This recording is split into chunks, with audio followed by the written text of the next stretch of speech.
Welcome back to another technical video. Today, we'll be going through your questions, answering them, and hopefully finding that solution you need.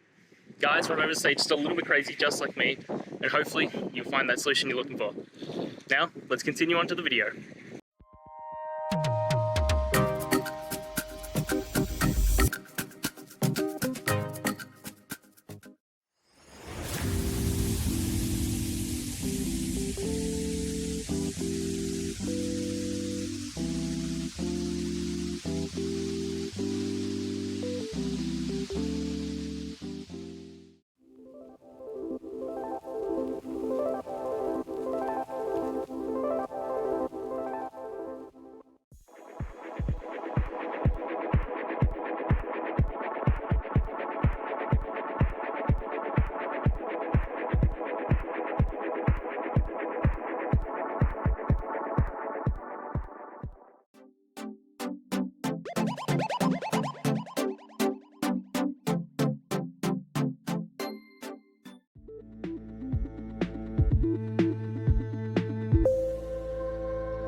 And that's it, guys.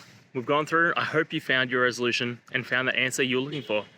If it helped, please hit subscribe. I really appreciate it. And be on the lookout for more technical help videos. Have a good one.